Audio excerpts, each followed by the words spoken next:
దేశంలోని ప్రధాన సమస్యల్లో నిరుద్యోగం ఒకటి.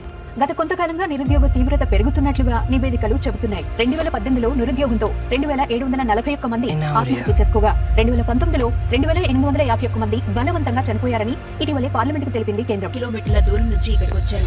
ఇక్కడ టెస్టులో పాల్గొనడానికి కూడా పోటీ పడాల్సిందే. ఇంతమంది ఇక్కడికి వచ్చారంటే దాని అర్థం ఉద్యోగాలు చాలా ఉన్నాయని కాదు. ఉన్నవి 8000 ఉద్యోగాలైతే తమకు 6.5 లక్షల అప్లికేషన్లు వచ్చాయని పోలీసులు మాతో చెప్పారు. నా లైఫ్ మారిపోతుంది. ఎందుకంటే నాకు స్థిరమైన ఆదాయం ఉంటుంది, ఉద్యోగ భద్రత ఉంటుంది, నాకు పెళ్లి కూడా అవుతుంది. ఈ గ్రామీణ ప్రాంతాల నుంచి నగరానికి వచ్చేస్తున్నారు. వారంతా బదిలీ సురుస్తున్న జీవితం గడిపారు. ఇక్కడి వరకు తగినంత సంపాదన లేదు. అందుకే పట్టణ ప్రాంతాలకు వలసలు పెరుగుతున్నాయి. Mark Zuckerberg, co-founder of Facebook, Bill Gates, co-founder of Microsoft, Gautam Adani, co-founder of Adani groups. మీకు తెలుసా వీళ్ళందరిలో కామన్ పాయింట్ ఏదో? వీళ్ళంతా ఒక ట్రాప్ లో పడకుండా కాపాడుకున్నారు. ఏ ట్రాప్ లో అయితే ఈ కాలంలో అందరూ చాలా ప్రౌడ్ గా వెళ్తున్నారు. I don't care what I have to do.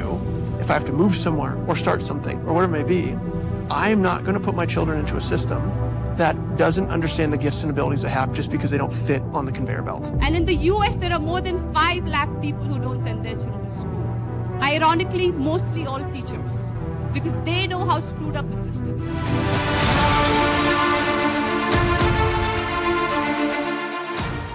అందరూ ఏదో ఒక కాలేజీలో జాయిన్ అవుతారు, అసైన్మెంట్స్ కరెక్ట్గా రాస్తారు, అవసరం లేని అక్కర్లేని బుక్స్ని చదివి ఎగ్జామ్స్లో పాస్ అవుతారు, అన్ని రూల్స్ని ఫాలో అయ్యి లాస్ట్కి కుక్కలా బతుకుతారు.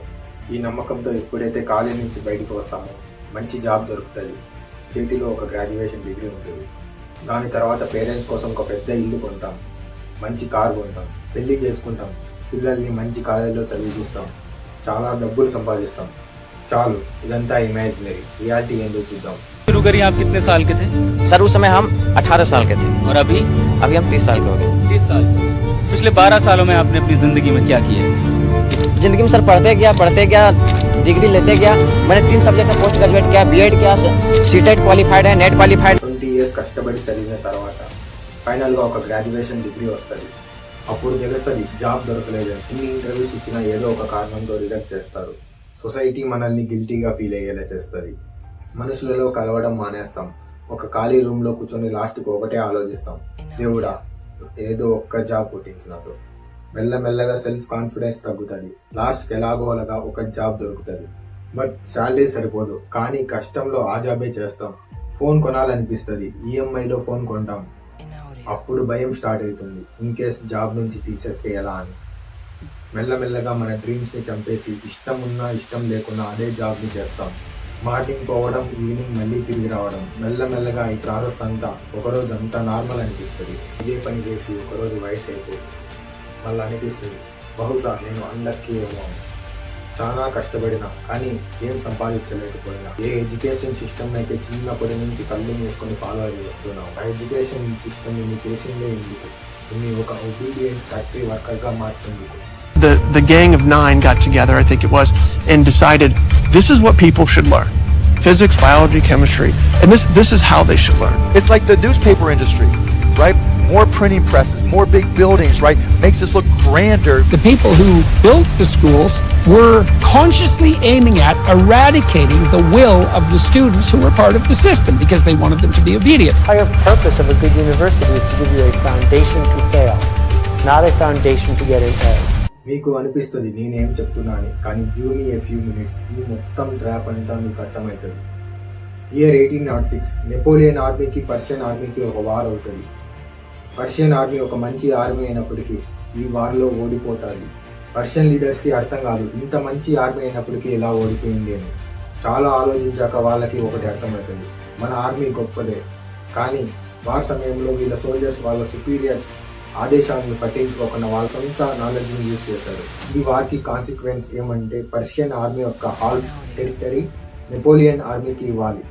ఇదే కాకుండా ఒక పీస్ అగ్రిమెంట్లో కూడా సైన్ చేయాలి. దీని తర్వాత పర్షియన్ లీడర్స్కి ఒక ఛాలెంజ్ ఎదురైంది. చాలా ఆలోచించాక వాళ్ళకి ఒక ఐడియా వస్తుంది. వాళ్ళు ఒక సిస్టమ్ని నిర్మించాలనుకుంటారు.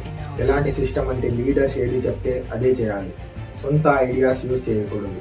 ఇదంతా చేయడానికి బెస్ట్ పాసిబుల్ వే ఏదంటే బ్రెయిన్స్ని కంట్రోల్ చేయడం.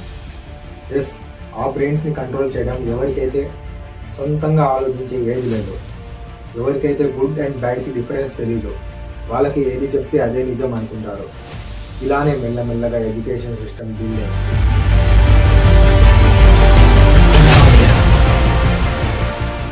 5 years నుంచి 15 years వరకు ఎడ్యుకేషన్ కంపల్సరీ చేశారు. దీనికి ఒక సోల్ పర్పస్ ఏమంటే Russians produced a universal education system in the late 1800s because they were afraid they were losing military superiority and they wanted to produce a cadre of mindless, obedient soldiers. That was expressly the purpose. వచ్చే జనరేషన్కి ఏది చెబితే అదే చేయడం, superiors ఎంత చెబితే అంతే చేయడం without asking a single question. Persian leaders education సిస్టమ్ని ఎలా ప్లాన్ చేశారో ఇప్పుడు ఎగ్జాక్ట్లీ అలాగే ఉంది. 1706 అండ్ 1840 టైమ్స్లో ఇండస్ట్రియల్ రెవల్యూషన్ పీక్స్కి చేరింది. గ్లోబల్ ఎకనామీ వేగంగా పెరుగుతుంది. అంతకు ముందు ప్రజలు తన ఓన్ ఎనర్జీతో వ్యవసాయం పనులు చేసేవారు. తర్వాత వరల్డ్లో మషిన్స్ డామినేట్ అయ్యాయి. ఒక మనిషి ఒక నెలలో చేసే ప్రాజెక్ట్ ఒక రోజులోనే చేసేది. బట్ ఒక ప్రాబ్లం స్టార్ట్ అయింది. ఫ్యాక్టరీస్లో వర్కర్స్ తగ్గిపోయారు. సో ప్రజలు చేతి పనులు మానేసి ఫ్యాక్టరీస్లో వర్క్ చేసే దానికి వెళ్ళేవారు. సో ఎగ్జాక్ట్లీ ఇలాగే పర్షియన్ ఎడ్యుకేషన్ సిస్టమ్ స్టార్ట్ అయింది. ఇది చూసి మిగతా కంట్రీస్ కూడా ఈ పర్షియన్ ఎడ్యుకేషన్ సిస్టమ్ని కాపీ కొడతాయి. ఇప్పుడు వీళ్ళ సోల్ పర్పస్ ఏమంటే క్రియేటివిటీని, సెల్ఫ్ థింకింగ్ని చంపేసి ఓన్లీ డబ్బు సంపాదించడం, వర్కర్స్లా పని చేయడం ఇదే వాళ్ళ మైండ్లో ఉండేలాంటి జనరేషన్ని తయారు చేశారు. ఎవరైతే ఫార్మింగ్ లేదా బిజినెస్ చేసి డబ్బు సంపాదిస్తున్నారో వాళ్ళ పిల్లల మైండ్ని బ్రెయిన్ వాష్ చేశారు. ఎడ్యుకేషన్ కంప్లీట్ అయితే మైండ్లో ఒకే ఒక ఆలోచన ఉండేలా చేశారు, డబ్బు సంపాదించడం. ఇలా లేబర్స్ యొక్క లోటు తగ్గింది. ఆ టైంలో మనం బ్రిటిషర్స్ చేతిలో ఉండేవాళ్ళం. వాళ్ళకి కూడా ఒకే ప్రాబ్లం ఉండేది. వాళ్ళు కొంతమందే ఉన్నారు కానీ వాళ్ళకి వర్కర్స్ చాలా అవసరం ఉండేది. బ్రెయిన్ వాష్ ఎంత పెరిగిపోయిందంటే ఇండియన్స్ బ్రిటిషర్స్ రూల్స్ని ఫాలో అవ్వడం వాళ్ళ డ్యూటీగా భావిస్తారు. మీరు పుట్టిన తర్వాత మీ పేరెంట్స్ మైండ్లో ఏమొస్తుంది తెలుసా? నేను నా బిడ్డని మంచి స్కూల్లో చదివించాలి. కానీ ఇప్పుడు స్కూల్స్ అండ్ కాలేజెస్ ఎలా ఉన్నాయి? స్టేటస్లో ఎక్కువ, స్టడీలో తక్కువ. దీని తర్వాత మీ పేరెంట్స్ నేను పెద్ద స్కూల్లో జాయిన్ చేశా, ఇంకా టైంకి మనీ పే చేస్తే చాలు, అన్నీ వాళ్ళే చూసుకుంటారని అనుకుంటారు. నువ్వు ఫస్ట్లో ఒక ఫ్రెష్ అండ్ క్రియేటివ్ మైండ్ సెట్తో కాలేజ్కి పోతావు. ఏ మైండ్ సెట్కి అయితే కరెక్ట్గా ట్రైన్ చేశామంటే ఎంతో అచీవ్ చేయొచ్చు లైఫ్లో. బట్ స్కూల్లో నీకు అన్ని సబ్జెక్ట్స్ కంబైన్ చేసి ఒక సిలబస్ ఇస్తారు. తర్వాత అదే నీ లైఫ్ అవుతుంది. పొద్దున్నే పోయినప్పటి నుంచి ఈవినింగ్ వరకు వాటి గురించి ఆలోచిస్తావు. ఇంకొక టాపిక్ చదువుదాం అనుకున్నా, ఏదన్నా కొత్తగా నేర్చుకుందాం అనుకున్నా నీకు ఎగ్జామ్స్లో మార్క్స్ ఖచ్చితంగా తగ్గుతాయి. ఈ స్కూల్స్ అండ్ కాలేజెస్లో ఒకటే నేర్పిస్తారు, బట్టి పాస్ ఎలా అవ్వాలి, మార్క్స్ ఎలా పెంచుకోవాలి, లాస్ట్కి ఏ జాబ్ చేయాలని కూడా వాళ్ళే డిసైడ్ చేస్తారు.